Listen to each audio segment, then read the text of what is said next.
Hello नमस्कार दोस्तों, मेरा नाम शैलेंद्र है और स्वागत है आपका आपके अपने चैनल ट्रिपलिंग फिजिक्स पर।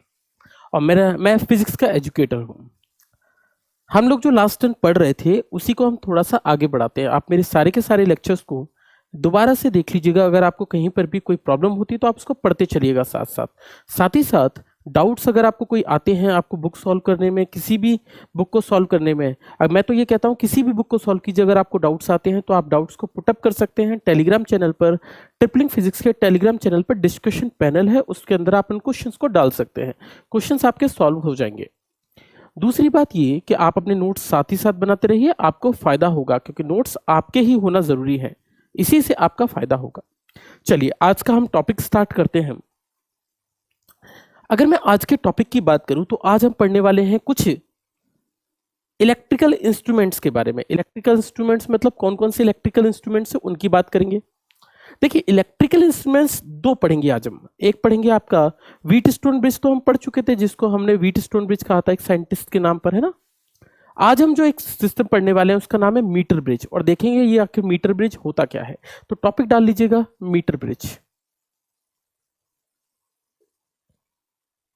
मीटर ब्रिज,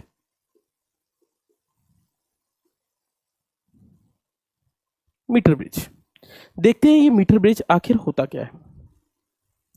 देखिए मीटर ब्रिज की अगर मैं बात करूं तो जैसा इसका नाम सजेस्ट कर रहा है कि ये एक मीटर ब्रिज है। समझ में आ रही है मेरी बात। तो मीटर ब्रिज के बारे में बात करें तो ये मीटर है। मीटर मतलब आप जानते हैं 1 मीटर, समझ में आ रही है। और 1 मीटर की बात करें तो 1 मीटर कितना होता है आपको पता ही है, 100 सेंटीमीटर के बराबर। तो ये एक मीटर नाम का एक कुछ चीज इसके अंदर आएगी। ये वास्तविकता में मीटर ब्रिज नापता क्या है, क्या करता क्या है मीटर ब्रिज, इसके बारे में भी समझते हैं। ये आपकी 12th क्लास में इसके ऊपर एक्सपेरिमेंट था। मीटर ब्रिज में अगर मैं कंसेप्ट की या प्रिंसिपल की बात करूं तो ये किस प्रिंसिपल पे एक्ट करता है, किस सिद्धांत पे कार्य करता है। ये सिद्धांत पे कार्य करता है, इसको बोलते हैं नल पॉइंट।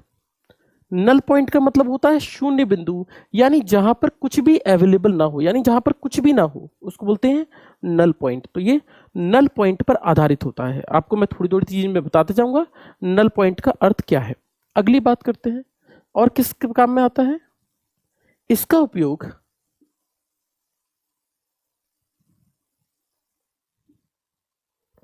इसका उपयोग अज्ञात प्रतिरोध निकालने के लिए होता है। ननोन अननोन रेसिस्टेंस। कहने का मतलब ये हुआ कि अगर मैं आपको कोई रेसिस्टेंस पकड़ा दूं और आप बोलें कि भैया मेरे को रेसिस्टेंस नहीं पता है, तो रेसिस्टेंस नहीं पता है तो आप उसकी वैल्यू को पता कर सकते हो किससे, एक्सपेरिमेंट के माध्यम से। इससे आप कहेंगे सर ये तो मैं व्हीटस्टोन ब्रिज से भी पता लगा सकता हूँ कि व्हीटस्टोन ब्रिज में भी P/Q=R/S से निकाल लेते थे। मैंने कहा बिल्कुल, मैंने आपको बताया भी था, उससे भी पता लगा सकते हैं। वैसा ही ठीक इंस्ट्रूमेंट है ये। व्हीटस्टोन ब्रिज भी नल पॉइंट पर ही आधारित होता है। नल पॉइंट मतलब शून्य बिंदु पर आधारित होता है, जहां पर बीच वाली लाइन पर कोई करंट नहीं बहता है, उसी को नल पॉइंट कहते हैं। और ये भी किस पर आधारित होता है, इसी पर आधारित होता है। इसका मतलब ये हुआ works exactly as Wheatstone bridge. तो ये कैसे कार्य करता है, एकदम वैसे ही कार्य करता है जैसे व्हीटस्टोन ब्रिज कार्य करता था। तो इसमें कोई बहुत बड़ी नई चीज नहीं आ जाएगी, वही व्हीटस्टोन ब्रिज दोबारा से आने वाला है। तो व्हीटस्टोन ब्रिज दोबारा से दिखा देता हूं बेटा। व्हीटस्टोन ब्रिज क्या था। व्हीटस्टोन ब्रिज का मतलब था कि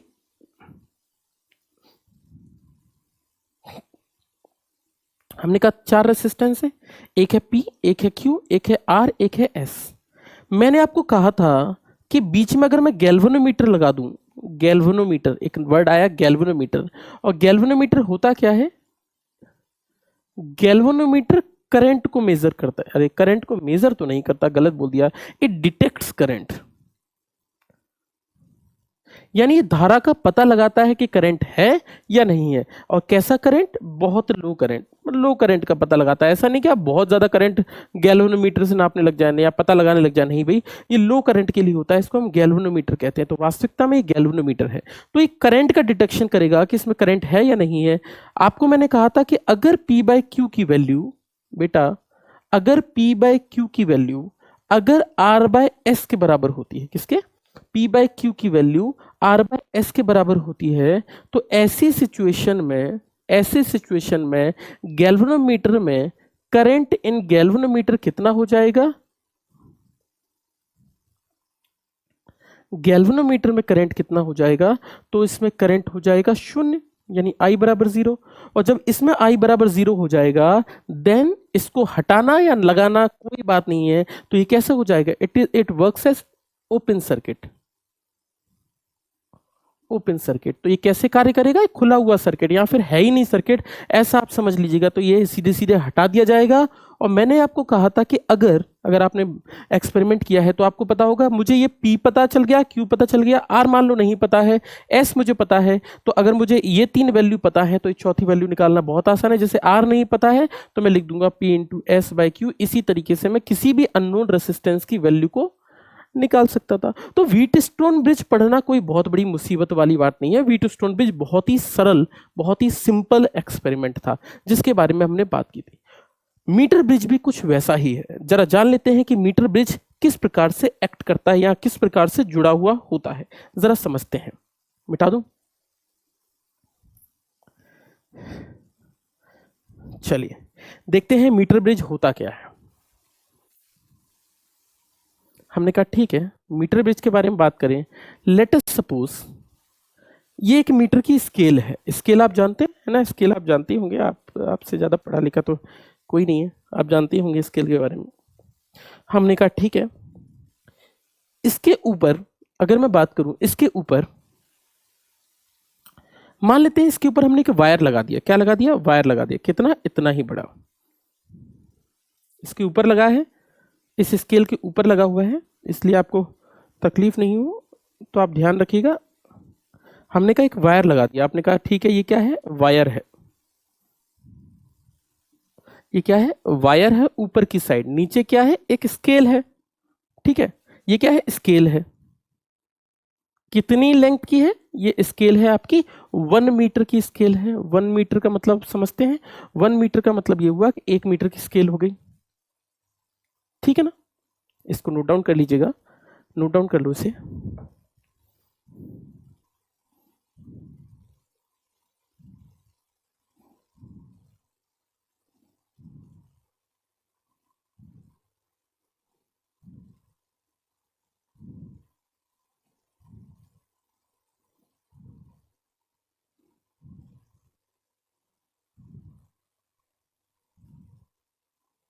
ठीक है ना,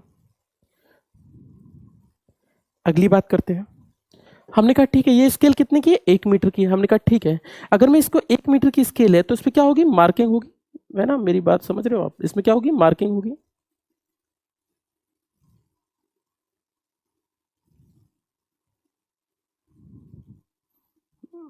थोड़ा जल्दी जल्दी बना देता हूँ, समय का सदुपयोग बहुत जरूरी है। हमने कहा ठीक है, इसको पढ़ना तो आप जानते होंगे भैया, मीटर स्केल तो आपने बचपन से पढ़ी होंगी। और इसके ऊपर ये क्या है, वायर है। वायर कैसा है, ये यूनिफॉर्म क्रॉस सेक्शनल एरिया का वायर है। यूनिफॉर्म क्रॉस सेक्शनल एरिया, इसका मतलब भी मैं आपको बता दूंगा क्या होता है। इसका मतलब ये एक बराबर मोटाई का है। ऐसा नहीं कि कहीं पर वायर पतला है कहीं पर मोटा है। जैसे मैंने कहा एक वायर ऐसा है तो आप बोलेंगे यूनिफॉर्म, आपने बोला एक वायर ऐसा है, आपने बोला ठीक है एक वायर ऐसा है, तो ये क्या हो गया, यूनिफॉर्म क्रॉस सेक्शनल। तो आपने ना यूनिफॉर्म क्रॉस सेक्शनल का वायर, इसका फायदा क्या है, यूनिफॉर्म क्रॉस सेक्शन का मतलब ये होता है कि हर एक पॉइंट पर बराबर बराबर रेसिस्टेंस होगा, क्योंकि भैया रेसिस्टेंस किस पे डिपेंड करता है, लेंथ और एरिया ऑफ क्रॉस सेक्शन पर। तो अगर एरिया ऑफ क्रॉस सेक्शन बदल दोगे, काट का क्षेत्रफल बदल दोगे, तो आपका प्रतिरोध बदलेगा। इससे फायदा क्या होगा, इससे हमें यूनिफॉर्म रेसिस्टेंस मिलेगा। Uniform resistance per unit length, यानी एक लेंथ में हमेशा सेम लेंथ के लिए सेम रेसिस्टेंस होगा। जैसे अगर मैं बोलूं कि भैया 100 मीटर, आपने बोला भैया 10 सेंटीमीटर का रेसिस्टेंस भी उतना ही होगा, अगले 10 सेंटीमीटर का रेसिस्टेंस भी उतना ही होगा, अगले 10 का, यानी रेसिस्टेंस पर यूनिट लेंथ हमेशा क्या होगा, यूनिफॉर्म होगा। हमने कहा ठीक है, अब क्या करते हैं, इस कॉइल के एक कॉपर स्ट्रिप लगा देते हैं। कॉपर स्ट्रिप का मतलब समझते हो, कॉपर की स्ट्रिप। हमने कहा ठीक है, कॉपर की स्ट्रिप लगा दी। इन दोनों के बीच में एक स्ट्रिप और होती है, हवा में नहीं लटकती है, उस पर रखी रहती है टेबल पे, इसलिए हमें दिक्कत नहीं होती। तो आप ये मत समझिएगा कि इसको रखना बहुत मुश्किल है, ये थोड़ी बड़ी बना दी मैंने, ठीक है। हमने कहा ये स्टेप और बना दी। हमने कहा ठीक है,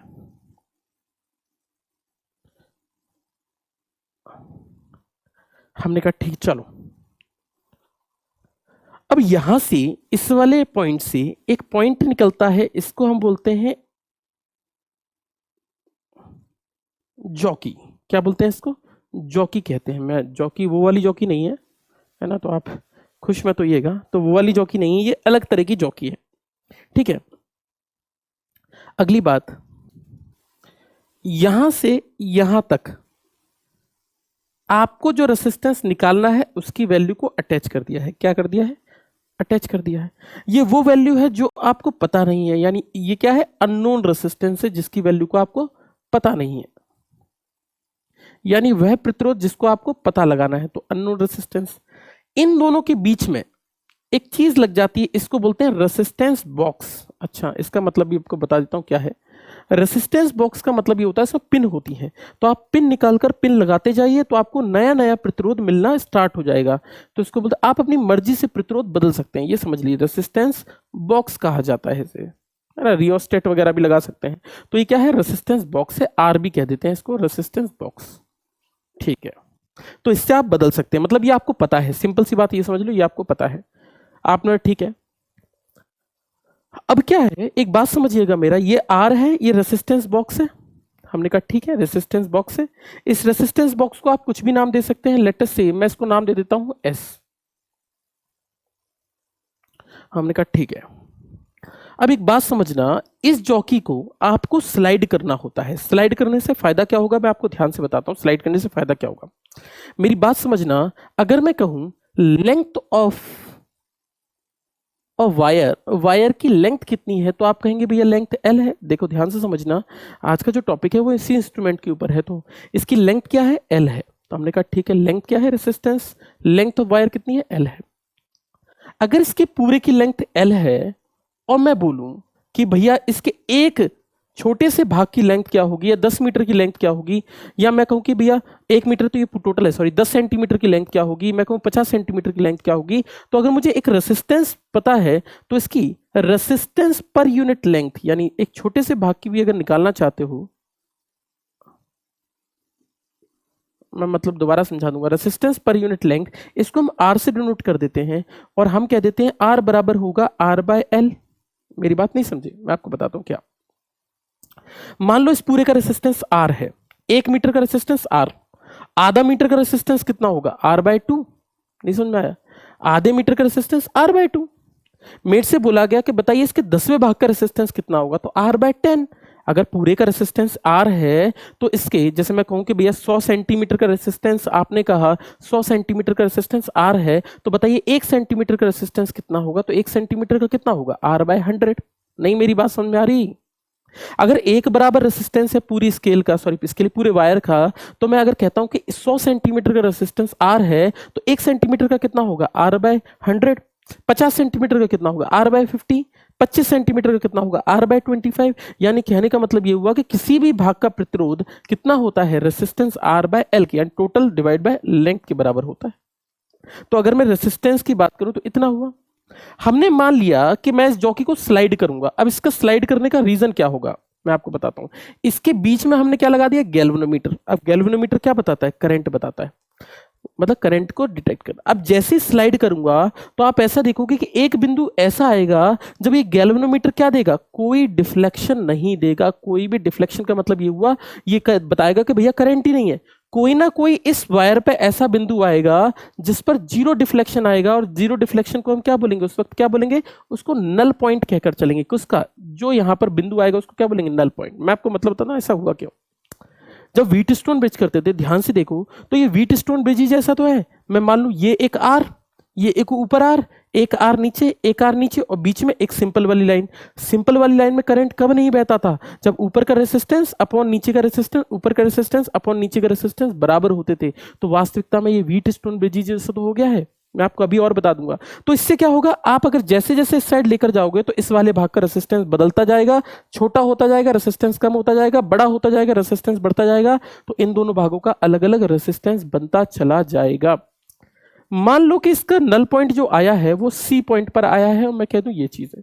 तो अगर मुझे आर ए सी निकालना हो, let us suppose total length 1 metre है ना, तो हम मान लेते हैं,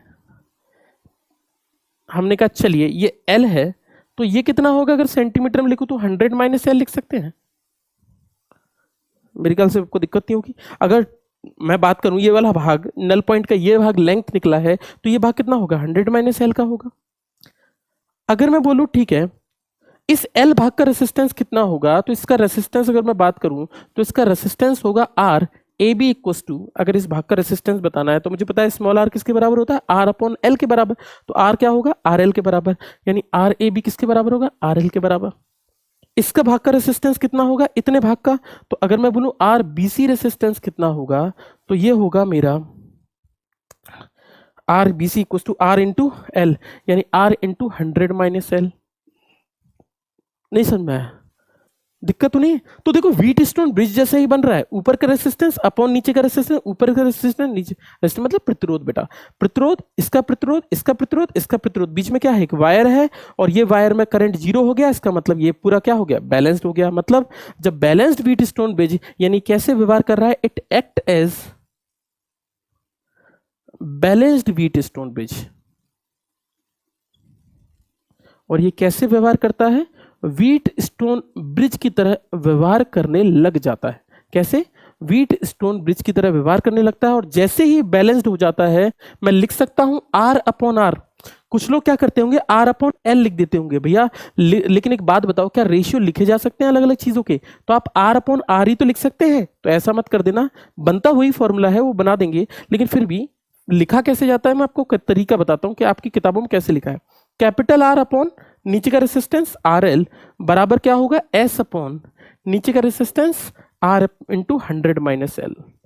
और यहां आर से आर कैंसिल आउट हो जाएगा, ये वैल्यू बचेगी R by L equals to S by 100 minus L. और इसी को किताबों में लिखा हुआ है। तो आप किसी भी चीज का अननोन रेसिस्टेंस बहुत आसानी से बता सकते हैं। क्यों? आपको एस पता है पहले से ही कि एस की वैल्यू क्या है, इसकी स्केल से नाप लोगे, ये लेंथ कितनी है ये स्केल से पता लग जाएगी, ये स्केल से पता चल जाएगी, लेंथ अपॉन लेंथ रख देना, आपका फॉर्मूला निकल जाएगा। और इस प्रकार से आप कोई भी अननोन रेसिस्टेंस यानी अज्ञात प्रतिरोध निकाल सकते हैं। इसी को हम मीटर ब्रिज नाम देते हैं, इसी को हम मीटर ब्रिज कहते हैं। ठीक है, मीटर सेतु जो भी आप कहते हैं, इसको हम मीटर ब्रिज कहकर चलते हैं। यही मेरा मीटर ब्रिज है। एक क्वेश्चन करके बताता हूं, क्वेश्चन को समझिएगा। मिटा दूं? ध्यान से देख लीजिए, कहीं पर आप दिक्कत हो तो पूछ लीजिएगा। ठीक है, बहुत जल्दी ये चैप्टर भी कंप्लीट हो जाएगा। इस चैप्टर के कंप्लीट होते ही दोबारा से लाइव आएंगे और दोबारा से क्वेश्चंस करने का प्रयास करेंगे, है ना। तो इसके करंट इलेक्ट्रिसिटी के क्वेश्चंस की करेंगे, तो आप प्रैक्टिस जितनी हो सकता है करने की कोशिश कीजिएगा। इसके बाद हम सीधे सीधे प्रैक्टिस की बात करेंगे। ठीक है, चलो नोट डाउन कर लो, मिटा देते हैं। ठीक है,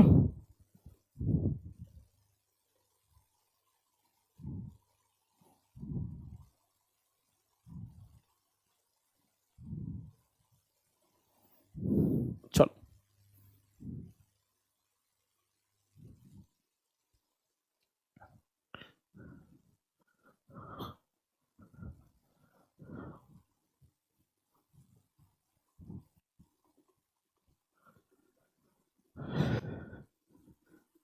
तो समझ गए होंगे। इसका प्रिंसिपल भी वही है, नल पॉइंट या व्हीट स्टोन ब्रिज वैसा ही एकदम, क्वेश्चन वैसा ही है, बिल्कुल कुछ खास अंतर मुझे दिखता नहीं है। तो मेरे को नहीं लगता कि आपको कोई तकलीफ होनी चाहिए इस क्वेश्चन में, लेकिन फिर भी देख लेते हैं कि एक क्वेश्चन करके देख लेते हैं, उसके बाद ही हमें पता चलेगा कि क्या क्या वैल्यूज हैं क्या वैल्यूज नहीं है, इस तरीके से मैं पता लगा पाऊँ। चलो एक क्वेश्चन करते हैं, क्वेश्चन बहुत आसान होगा। लेट अस सपोज एक रेसिस्टेंस दे रखा है, इसके पैरेलल में एक रेसिस्टेंस और लगा दिया है। This is 8 ohm, this is 8 ohm. यहां पर एक अननोन रेसिस्टेंस है जिसको मैं बोलता हूं आर।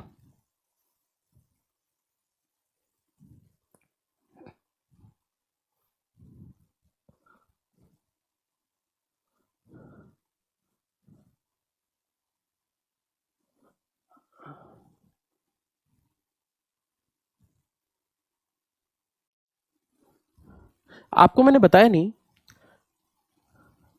तो हमारा जो फिगर होता है ना, इसके यहां से हम ईएमएफ भी देते हैं। तो बैटरी लगाना जरूरी है, वरना इसको पावर कहां से मिलेगी। तो आप कहेंगे भी करंट आ कहां से रहा है, तो इसमें बैटरी लगाते हैं। तो लेट अस सपोज कि बैटरी हमने लगा दी इसमें वायर में इस प्रकार से। बैटरी तो इतना अंडरस्टूड है कि हमें बैटरी लगानी है। चलिए हमने कुछ ईएमएफ दे दिया। अब हम यहां से जॉकी लेकर आए और मैंने कहा जॉकी जो है वो ऐसे टच करा दी, ऐसे टच करा दी है। ये क्या है? गैल्वेनोमीटर है, ये पहले ही बता चुका हूं। चलिए गैल्वेनोमीटर रीडिंग कितना दे रहा है? 0 दे रहा है, तो galvanometer is not showing any reading, is not showing any reading. तो गैल्वेनोमीटर कोई भी रीडिंग नहीं दे रहा है। चलिए मान लेते हैं कि गैल्वेनोमीटर कोई भी रीडिंग नहीं दे रहा है, और मैंने कह दिया कि अगर गैल्वेनोमीटर रीडिंग नहीं दे रहा है, मुझे ये भी बता दिया गया है कि इसकी वैल्यू कितनी है? 40 सेंटीमीटर है। पूछा गया है 40 सेंटीमीटर। क्वेश्चन पूछा क्या है? Find the value of resistance R. उड़ा दीजिए क्वेश्चन को, 2 कौड़ी का क्वेश्चन है। Find the value of resistance R, तो आपको बताना है कि आर रेसिस्टेंस कितना रहा होगा, है ना। चलो क्वेश्चन कर लो जल्दी से, पॉज करके, समय मत व्यतीत करना, ठीक है। चलो एक बात समझते हैं।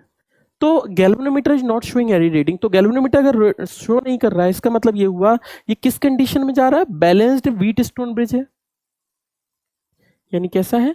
बैलेंस्ड व्हीट स्टोन ब्रिज है ना, गेहूं पत्थर ब्रिज है ना। ऐसा होता नहीं है, ये तो मैं सिर्फ बोल देता हूं भाई, ये साइंटिस्ट का नाम है, ऐसा कुछ नहीं होता। तो आपने कहा व्हीट स्टोन ब्रिज है, चलो भाई अगर ये बैलेंस्ड व्हीट स्टोन ब्रिज है तो मुझे पता है कि फॉर्मूला मैं बहुत अच्छे से जानता हूं, this upon this equals to this upon this, क्योंकि अगर ये 40 है तो ये कितना हो गया? 60 हो गया। दिस अपॉन दिस, तो इसका आंसर कितना निकलेगा? अगर मैं बात करूं तो इस 8 ओम का आंसर कितना निकलेगा? 4 ओम। पैरेलल में रेसिस्टेंस की वैल्यू कितनी निकलती? 4, तो ये पूरा निकला 4, ये आर। चलिए क्वेश्चन सॉल्व कर देते हैं। 4/40 centimetre equals to R/60 centimetre, ठीक है जी। सॉल्व कर लेते हैं। R इक्वल्स टू कितना निकल कर आया? 6 ओम, तो R रेसिस्टेंस निकल कर आया 6 ओम। इस तरीके से ये क्वेश्चंस अटेम्प्ट होते हैं। तो बहुत सारी बार क्या होता है, फिगर के थ्रू क्वेश्चन बोल दिया जाता है। हो सकता है फिगर ना देकर लैंग्वेज दे दे। लैंग्वेज जैसे एक मीटर ब्रिज है, बोल देगा कि जॉकी हमने कनेक्ट की, तो जॉकी होती क्या है? जॉकी एक वायर होता है, और वायर में आगे एक नाइफ जैसा एक बहुत पतली सी निकली होती है पिन टाइप की। वो पिन को क्या होता है? इस वायर पे टच करना होता है, उसको हम जॉकी कहते हैं ना, जो हाथ में मतलब वायर टाइप का होता है।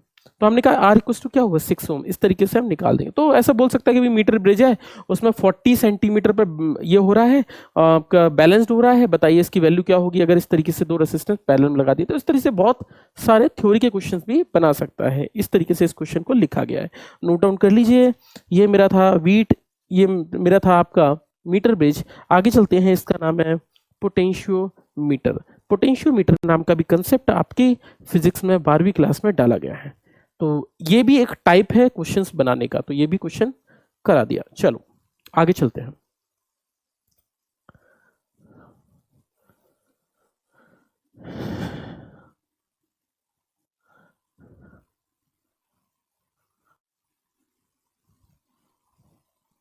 चलिए अगले की बात करें तो देखते हैं। अगला है मेरे पास पोटेंशियल डिफरेंस नापने वाली चीज।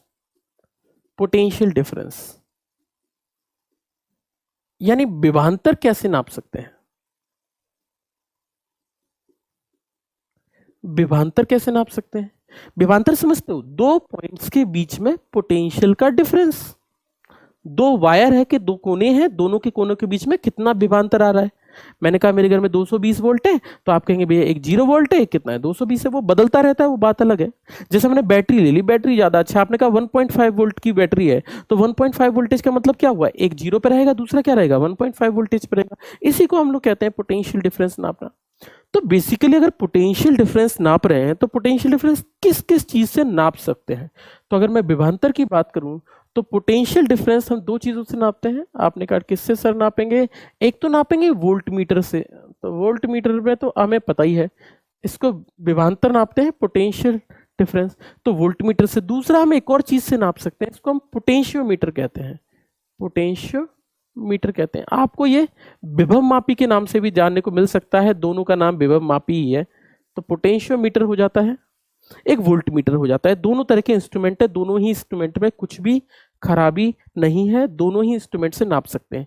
इसका यूज कब करते हैं? इसका यूज तब होता है, इट गिव्स मोर एक्यूरेट, ज्यादा अच्छी वैल्यू देता है, more accurate value than volt meter.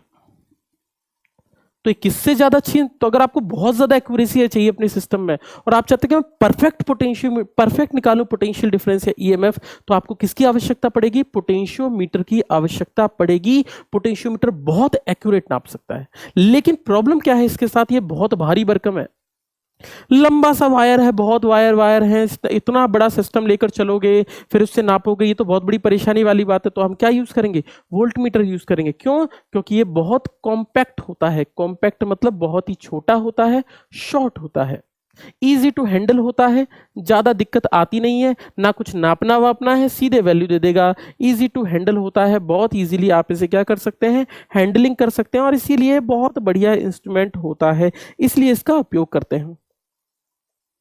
ठीक है, हमने बोला ठीक है। आपने कहा और कोई बात? और भी बातें हो सकती हैं। इसका उपयोग और किस किस लिए करते हैं? तो इट इज यूज्ड, क्योंकि हमें यह पढ़ना है, इसके ऊपर ज्यादा फोकस करते हैं। It is used to measure EMF of a cell. अब आप कहेंगे सर वोल्टेज, भैया वोल्टेज तो नापते, ईएमएफ भी नापता है, ईएमएफ ऑफ अ सेल। आप सेल का ईएमएफ बता सकते हैं कि भैया सेल जो आपने लगाई है उसका ईएमएफ क्या रहा होगा, उसका इलेक्ट्रोमोटिव फोर्स, वैद्युत वाहक बल कितना रहा होगा। तीसरी बात, इसका उपयोग दो सेलों के ईएमएफ को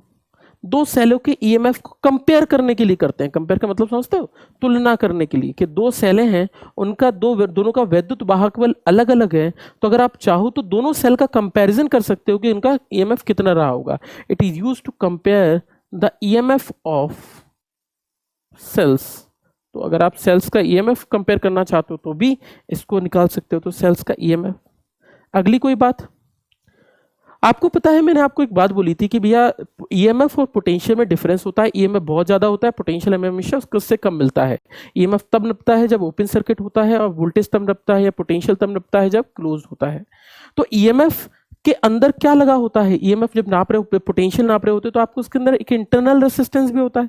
बैटरी के अंदर एक इंटरनल रेसिस्टेंस यानी आंतरिक प्रतिरोध नाम की भी तो एक चीज होती है। नहीं आया? बैटरी जो होती है, मैंने पिछले टर्न पे अगर आपको याद हो मेरा बताया था, मैंने बोला था कि अंदर एक इंटरनल रेसिस्टेंस होता है जिसकी वजह से भी करंट कम हो जाता है। तो इसी वजह से जो लिखा होता है वो नहीं मिलता है, तो ईएमएफ लिखा होता है वो ना मिलकर उससे कम मिलता है। और किस वजह से कम मिलता है? आंतरिक प्रतिरोध के कारण।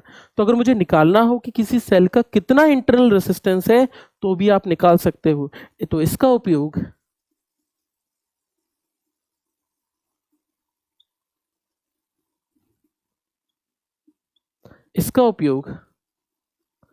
सेलों का आंतरिक प्रतिरोध निकालने के लिए करते हैं।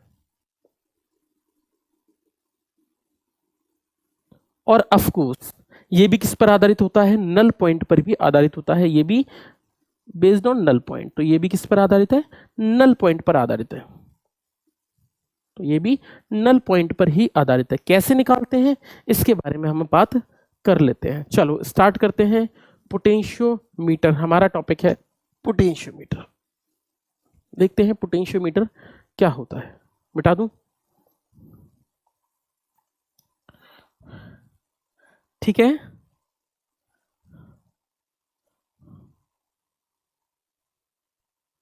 मिटा दूं भाई?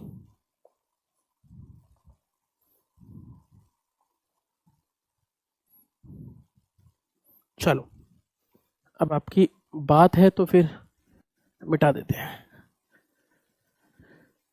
पोटेंशियोमीटर की वर्किंग समझें इससे पहले एक छोटा सा कंसेप्ट पोटेंशियल ग्रेडियंट को लेकर। पोटेंशियल ग्रेडियंट क्या होता है इसको लेकर देखो।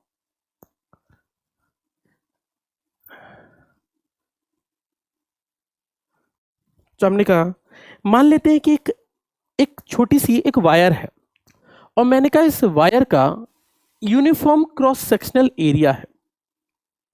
वायर का क्या है? यूनिफॉर्म क्रॉस सेक्शनल एरिया है। ये वायर की लेंथ क्या है? तो लेंथ है इसकी फ्यू मीटर्स। तो इसकी लेंथ कुछ फिक्स नहीं होती है, आप इसकी लेंथ कुछ भी ले सकते हैं फ्यू मीटर्स तक। और लेकिन ये होना क्या चाहिए? यूनिफॉर्म क्रॉस सेक्शनल एरिया होना चाहिए, यानी एक बराबर मोटाई जरूर होनी चाहिए। यूनिफॉर्म क्रॉस सेक्शनल एरिया होता है, तो इसका क्या होता है? यूनिफॉर्म क्रॉस सेक्शनल एरिया होता है। चलो भाई, अब मेरी बात समझना, यूनिफॉर्म क्रॉस सेक्शनल एरिया है,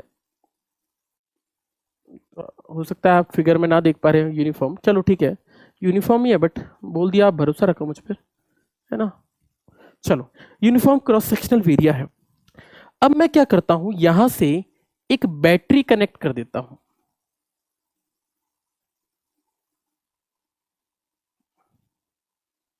कुछ लोगों के मन में सवाल आया, ये कैसी बैटरी है? भाई, बड़ी बैटरीज को शो करने के लिए, ज्यादा वोल्टेज को शो करने के लिए हम ऐसे बना दिया करते हैं, इसमें कोई प्रॉब्लम नहीं है। तो हमने कहा ठीक है जी, ये मेरा 0 वोल्टेज है, ये मेरा V वोल्टेज है। हमने कहा ठीक है, कितने की? V वोल्टेज की बैटरी है।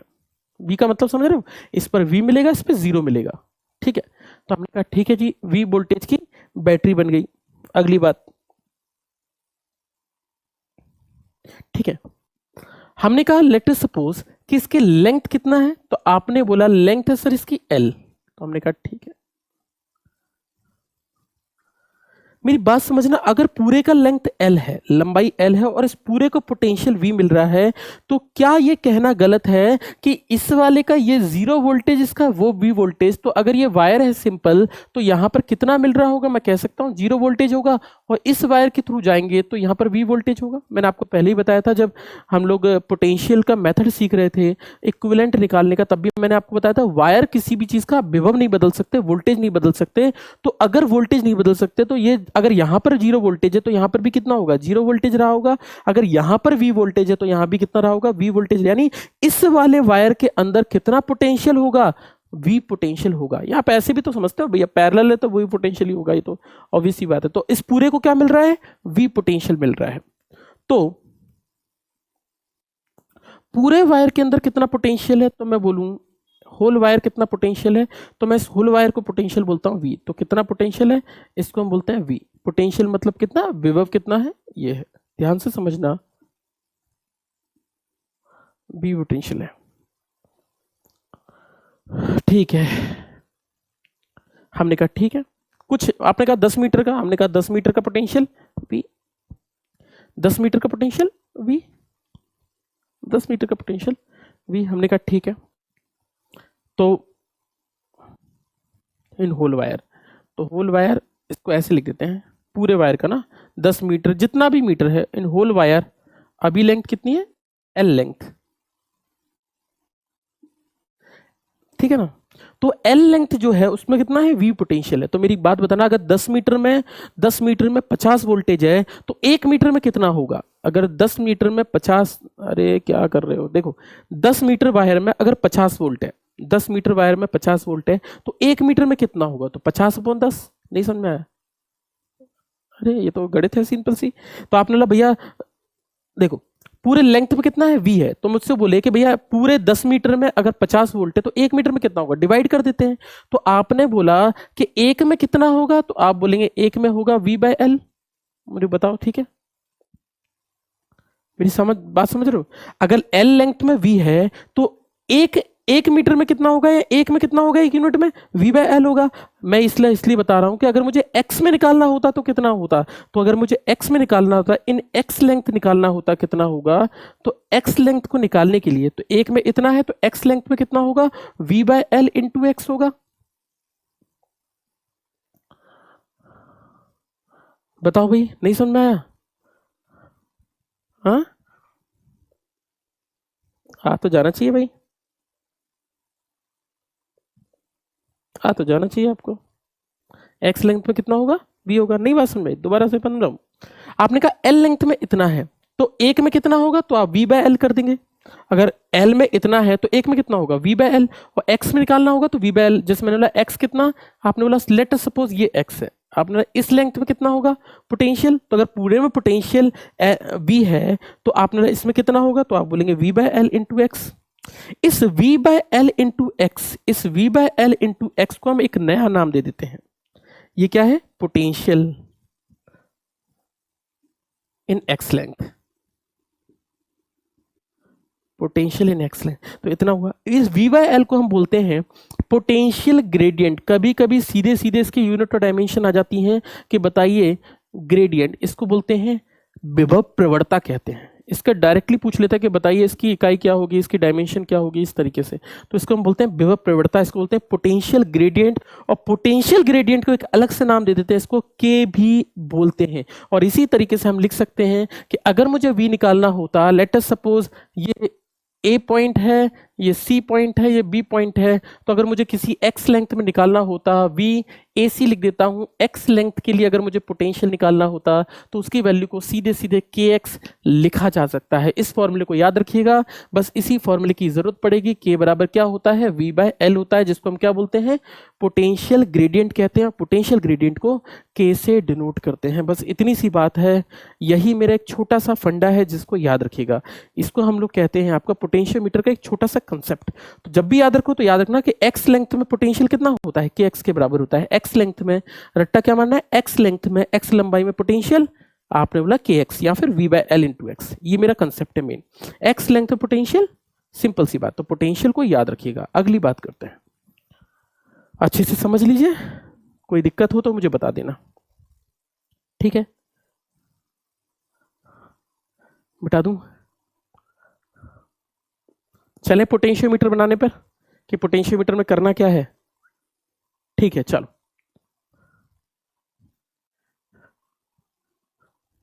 चलो आपको पता लग गया कि किसी भी एक्स लेंथ पर अगर पोटेंशियल निकालना है तो कितना होता है? के बाय एल इंटू एक्स होता है। के बाय एल इंटू एक्स होता है, के है ना, sorry, V by L into x होता है। वो वी बाय एल को क्या बोलते हैं? के एक्स बोलते हैं, के बोलते हैं, ठीक है? चलो, एक to measure EMF of a cell. चलिए, तीन काम थे, इसमें से एक कोई भी काम कर लेते हैं। मान लेते हैं कि हमें क्या मेजर करना है? ईएमएफ मेजर करना है। और ईएमएफ कैसे मेजर करेंगे, इसको बात करते हैं। चलो, पोटेंशियोमीटर बनाते हैं। पोटेंशियोमीटर का फंक्शन क्या है? चलिए, अच्छा, मीटर ब्रिज हो गया या पोटेंशियोमीटर हो गया, मीटर ब्रिज जो हो गया या फिर पोटेंशियोमीटर हो गया, इन दोनों की ही बात करें तो किसी भी इन दोनों के अंदर जो वायर का इस्तेमाल होता है वो कौन से वायर होते हैं? तो ये वायर वो होते हैं जो तापमान से प्रभावित नहीं होते। अगर आपको मेरे लेक्चर याद हो तो मैंने आपको कहा था कुछ ऐसे भी मटेरियल होते हैं जिनका टेम्परेचर बदलने से रेसिस्टेंस कुछ खास नहीं बदलता या फिर बदलता ही नहीं है। ऐसे पदार्थों का हमने नाम बताया था, जैसे कॉन्स्टेंटन बताया था, है ना, मैग्नानन बताया था, है ना। इन सब वायरों की बात करें तो आप इनको किससे बनाते हैं? इन्हीं वायरों से बनाते हैं, ताकि क्योंकि हमें रेसिस्टेंस मेजर करना है, तो ऐसा ना हो कि टेम्परेचर बढ़ गया तो उनका रेसिस्टेंस कुछ और हो जाए और हमारी वैल्यू गलत आने लग जाए। इसलिए हम हमेशा इन्हीं वायर्स का इस्तेमाल करते हैं। तो वायर्स हमेशा कॉन्स्टेंटन, मैग्नानन, नाइक्रोम वगैरह के इन सब की वायर इस्तेमाल होते हैं। हमने कहा ठीक है, हमने एक वायर बना दिया। हमने कहा ठीक है, ये रहा मेरा वायर, ठीक है। चलो, हमने ठीक है ये वायर बना दिया। और एक सेकंड दीजिएगा,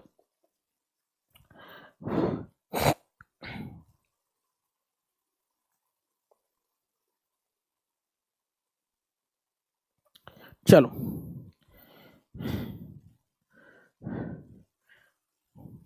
अब हम क्या करते हैं, इस वायर के ऊपर वही, ठीक है, इस वायर के ऊपर, अच्छा ऐसा होता नहीं है लेकिन फिर भी ठीक है, हमने ऊपर कनेक्ट की थी आपकी battery. Late us suppose battery connect कर दी।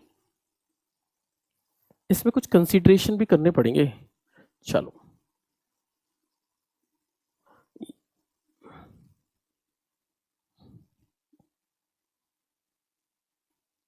चलो हमने कहा बैटरी लगा दी। बैटरी का पोटेंशियल V है, ठीक है जी। बैटरी बड़ी है, याद रखिएगा ये बैटरी बड़ी ही लेनी है, इसलिए मैंने इसको साइन को बड़ा बनाया है। क्यों लगाया है इसको भी बात कर लेंगे। हमने कहा एक और ले ली, हमने बैटरी फिर से लगा दी। ये बैटरी छोटी है, याद रखिएगा ये बैटरी छोटी लेनी है। इसका जिसको निकालना है उसका ईएमएफ हमेशा कम होना चाहिए, और इसी का ईएमएफ मैं निकालना चाहता हूं। इसका कुछ ना कुछ इंटरनल रेसिस्टेंस रहा होगा, इंटरनल रेसिस्टेंस के बाद ये गैल्वेनोमीटर से कनेक्ट होगा, और गैल्वेनोमीटर से कनेक्ट होने के बाद ये जॉकी कहीं ना कहीं वायर से कनेक्ट हुई होगी। ये क्या है मेरा, ये मेरा वायर है, कैसा है, यूनिफॉर्म क्रॉस सेक्शनल एरिया का है, इसी से मैंने कहीं पर कनेक्ट कर दिया। लेटर से इसकी लेंथ कुछ ना कुछ होगी, हमें लेंथ का कुछ खास यूज नहीं है, बट हमें बस लेंथ का यूज नहीं है, बट फिर भी मान लेते हैं कि चलिए ठीक है एक्स, चलो लेंथ भी हम लेना पड़ेंगे। चलो हमने कहा चलिए लेंथ हम कैसे नाप लेते हैं, इसी से नाप लेते हैं, स्केल लगा देते हैं यहाँ पर।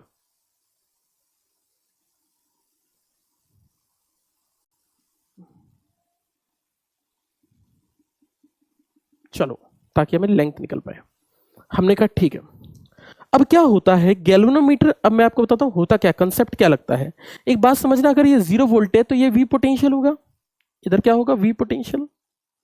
0 वाला पोटेंशियल कहां पहुंचेगा, यहां पर, क्योंकि ये भी बैटरी है तो ये बैटरी भी यहां पर है, ये बैटरी यहां पर कनेक्टेड है। हमने कहा ठीक है। अब मेरी बात समझना, ये वाले को हम वायर को स्लाइड करते हैं, स्लाइड करते हैं मतलब खिसकाते हैं, खिसकाते हैं तो एक बात समझना, इसका जो ईएमएफ होगा, अभी मान लो इसका ईएमएफ पूरे का वोल्टेज कितना है, वी है, वी है, कैसे वी है, मान लो ये 20 वोल्ट की बैटरी है, समझ रहे मेरी बात, 20 वोल्ट की बैटरी है, तो यहां पर पूरे में क्या है 20 वोल्ट नप रहा है। अब हम जैसे जैसे इसको स्लाइड करेंगे 20 से कितना 18 वोल्टेज हो जाएगा इतना वायर का, अब कितना हो जाएगा 16 वोल्ट हो जाएगा, 15 वोल्ट हो जाएगा, 10 वोल्ट हो जाएगा, 9 वोल्ट, अगर ये 8 वोल्ट की बैटरी है तो 10 वोल्ट हो जाएगा, 9 वोल्ट हो जाएगा, 8 वोल्ट, तो एक पॉइंट ऐसा आएगा जब यहाँ कितना हो जाएगा 8 वोल्ट हो जाएगा। ये भी कितना है 8, ये कितनी 20 वोल्ट की बैटरी है, सुना है? चलो दोबारा बताता हूँ, एक फिगर से बना के बताता हूँ। देखो हमने कहा मान लो इसमें कितना है 20 वोल्ट है, मेरी बात समझना, इसमें कितना है 20 वोल्ट है, और इसका ईएमएफ आपको निकालना है, आपको नहीं पता कितना है, मान लो कुछ भी होगा, मैं आपको अभी रेफरेंस बताता हूँ, 8 वोल्ट होगा, मान लो 8 वोल्ट होगा।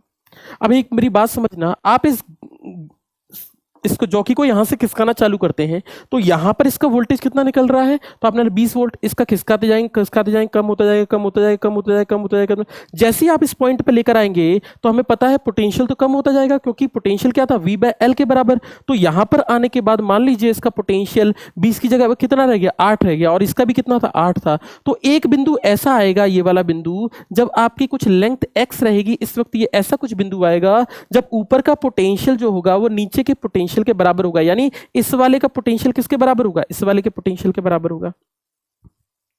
अगर ये 20 वोल्ट है तो ये 20 वोल्ट यहां से कम होता जाएगा, कम होता जाएगा, कम होता जाएगा, कम होता जाएगा। इस बैटरी का मान लो 8 वोल्ट है, कम होते होते होते होते होते एक पॉइंट ऐसा आएगा जब इस वाले के लेंथ का कितना रह जाएगा 8 वोल्ट रहे, और जैसे ही इसका 8 वोल्ट रहेगा तो ऊपर और नीचे का पोटेंशियल बराबर हो जाएगा।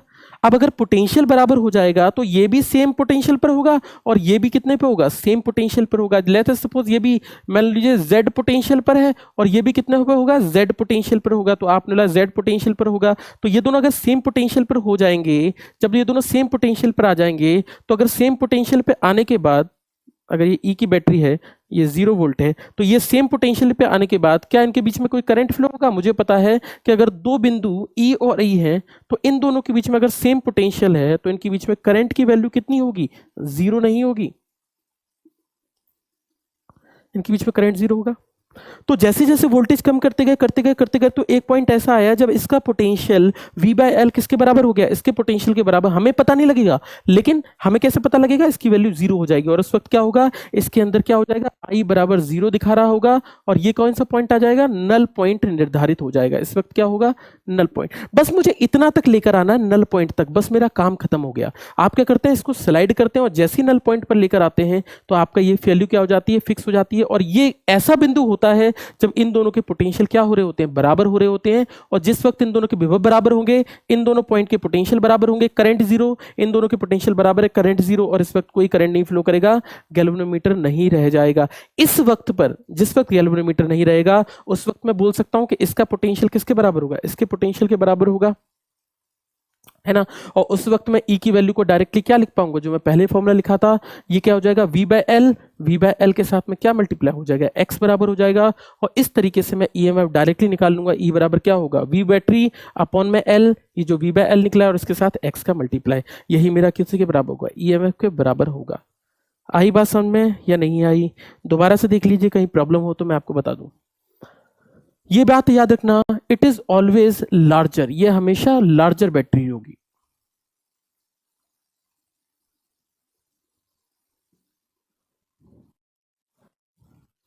इट इज ऑलवेज लार्जर, इसको आपको हमेशा बड़ी बैटरी ही रखना है,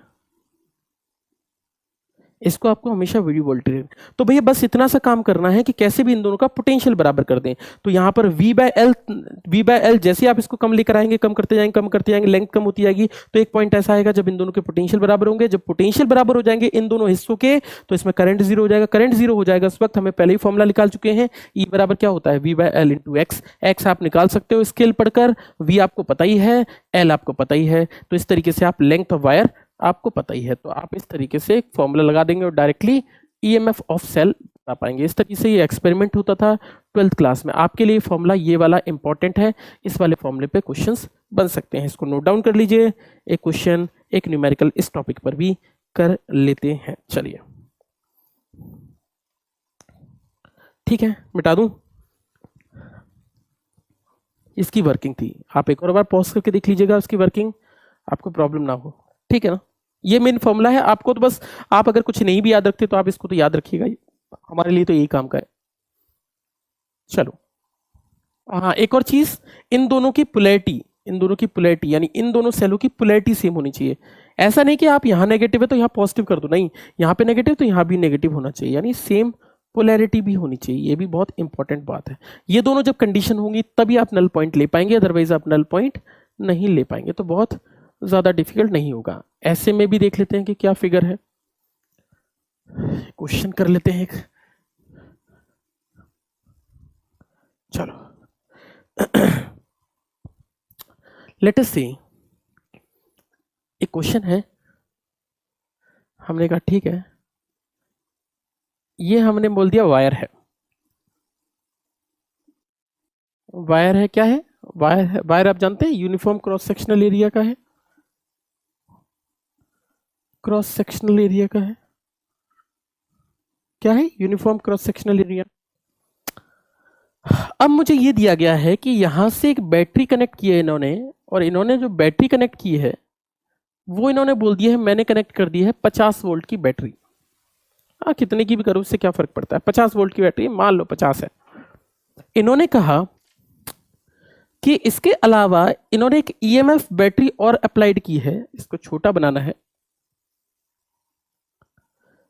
और इन्होंने बोला इसको इसने गैल्वेनोमीटर से कनेक्ट किया है, और गैल्वेनोमीटर यहां पर नल पॉइंट दिखा रहा है। लेट अस सपोज ये लेंथ कितनी है, x है, टोटल लेंथ कितनी है वायर की, टोटल लेंथ है आपकी l,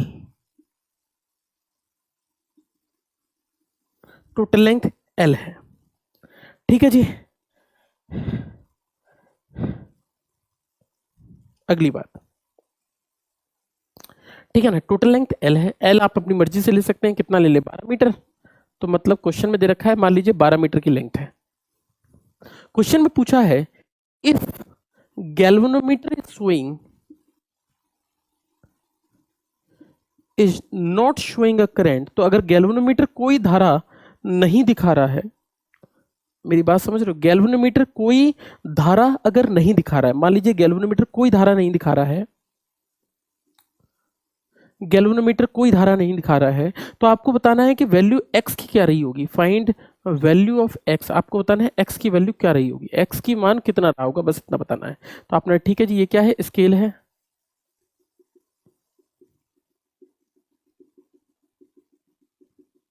इस तरीके से हमने कहा ठीक है। अब मुझे ये पता है कि अगर गैल्वेनोमीटर नहीं दिखा रहा है कोई रीडिंग, मतलब करंट नहीं जा रहा है, इस वक्त मुझे पता है कि जो ईएमएफ होता है वो ईएमएफ किसके बराबर होता है, ई बराबर होता है V/L इंटू एक्स के, है ना। और अगर ये मुझे फॉर्मूला याद है अच्छे से तो मैं डायरेक्टली बता दूंगा मुझे कितना है, 50 वोल्ट की बैटरी है, लेंथ कितनी है 12 मीटर की, एक्स की लेंथ क्या है निकालनी है, ईएमएफ कितना दे रखा है 8 वोल्ट, अगर एक्स निकालूं तो कितना होगा 12, ये हो जाएगा आपका 96/15, ये आपकी सॉरी 96/50, ये आपकी वैल्यू निकल कर आ जाएगी। इस तरीके से आप इसकी वैल्यू को निकाल सकते हैं। ये मेरी वैल्यू निकल कर आएगी। वो किस में था? मीटर में। तो ये भी किस में निकलेगा? मीटर में। आप और भी शॉर्ट कर सकते हो। जैसे आप इसकी अगर वैल्यू को निकाल के देखें तो आप इसकी वैल्यू निकल कर आ जाएगी, है ना?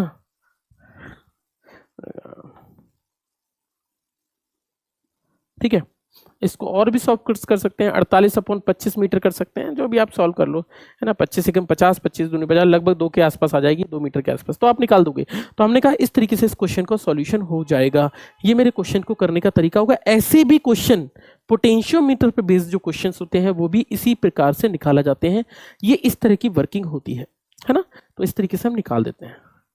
तो इससे कम करते जाएंगे। एक पॉइंट ऐसा आएगा जब दोनों के वोल्टेज बराबर होंगे, इस वाले हिस्से का वोल्टेज इस वाले हिस्से के बराबर वोल्टेज हो जाएगा, और जब दोनों के वोल्टेज बराबर होंगे इसमें करंट जीरो होगा, और जब करंट जीरो होगा तो हमें पता है फॉर्मूला क्या होता है, E बराबर V/L इंटू एक्स। इस तरीके से इस चीजों को भी एक्सप्लेन किया गया है। नोट डाउन कर लीजिए। ये मेरे पोटेंशियोमीटर से रिलेटेड टॉपिक था।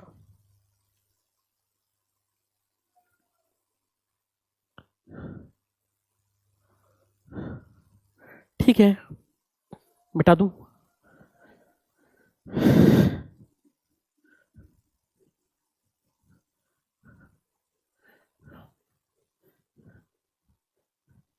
चलिए, तो ये मेरे पोटेंशियोमीटर से रिलेटेड टॉपिक था। कल हम जो चीज पढ़ेंगे, कल हमारा जो टॉपिक रहेगा वो रहेगा मीटर्स को चेंज करना। देखो, जो गैल्वेनोमीटर होता है, हम गैल्वेनोमीटर को एम मीटर में भी चेंज कर सकते हैं, और गैल्वेनोमीटर को हम वोल्ट मीटर में भी चेंज कर सकते हैं। और गैल्वेनोमीटर को इन दोनों में चेंज करना हमारे लिए कोई बहुत बड़ी, चलो थोड़ी सी इंटरप्शन हो गया। तो गैल्वेनोमीटर को वोल्ट मीटर में चेंज करना है, गैल्वेनोमीटर को एम मीटर में चेंज करना कोई बहुत बड़ी बात नहीं होती है। तो इनको हम कैसे चेंज करते हैं, उनके ऊपर कैसे क्वेश्चंस बनते हैं, इन सब क्वेश्चनों की भी हम चर्चा करेंगे अपने नेक्स्ट टर्न पे। आज के लिए बस इतना ही था, कल पढ़ते हैं। Thank you very much. और अपना ध्यान रखिए, स्वस्थ रहिए, अपने नोट्स जरूर बनाते रहिए। नोट्स बहुत ज़रूरी चीज़ें हैं, अपने नोट्स खुद प्रिपेयर कीजिए और कोई भी चीज़ को स्किप मत करिए। बहुत सारे लोग बोलते हैं कि सर क्या पढ़ना है क्या नहीं पढ़ना है। भाई, इन सब चीज़ों पे नहीं जाना होता है। सबसे पहले हमारे जो बेसिक्स हैं, हमारे एनसीईआरटी, हमारे जो कंसेप्ट है, उनको तो हम रिवाइज करें, उसके बाद हम क्वेश्चंस का लेवल सीखेंगे। जब तक हमने एनसीईआरटी में किसी चीज को हमने पढ़ा ही नहीं है, हमने कोई चीज छोड़ दी है, तो हम उस कंसेप्ट पे कहां से जाएंगे? तो हमारे लिए हर कंसेप्ट बहुत इंपॉर्टेंट होता है। तो अपने दिमाग में ये चीज मत लाइए, बहुत लंबा समय है यार। इस लंबे समय को यूटिलाइज कीजिए और गो फॉर द रैंक। आपको सिर्फ और सिर्फ रैंक के लिए जाना है, इस बात को आप समझ लीजिए। ये जो छोटी छोटी बातें हैं, लोग मुझसे पूछते हैं भाई तो नोट्स कहाँ से मिलेंगे, ये कहाँ से करूँ प्रैक्टिस। भाई, हजारों बुक्स मार्केट में अवेलेबल है। मैं किसी भी चीज को खराब नहीं कहता, ना किसी टीचर को खराब कहता हूँ। आप किसी से भी पढ़िए, लेकिन आपका सिलेक्शन होना चाहिए, ये बहुत जरूरी टास्क है ना? और अच्छी बुक्स को फॉलो कीजिए, ये भी इंपॉर्टेंट बात है। ऐसा नहीं कि मैं कह रहा हूं कि कोई सी बुक फॉलो कर लीजिए, तो ऐसा नहीं कि आपके कंसेप्ट बिगड़ जाए। तो आपके कंसेप्ट भी अच्छे बने रहे, इसलिए अच्छी बुक्स को ही फॉलो कीजिए ताकि आपकी नॉलेज एनहेंस हो सके। ठीक है, चलो बस आज के लिए इतना ही करते हैं। डाउट्स आप लोग डालते रहिएगा, ट्रिपलिंग फिजिक्स पे सॉल्व होते रहेंगे। इसके अलावा आप लोग डेली मिलते रहिए, कोई दिक्कत हो तो मुझसे बात करते रहिए, है ना? आपके पास मेरा नंबर भी है। इसके अलावा मैं व्हाट्सएप पे हमेशा अवेलेबल रहता ही हूँ। चलिए, थैंक यू वेरी मच।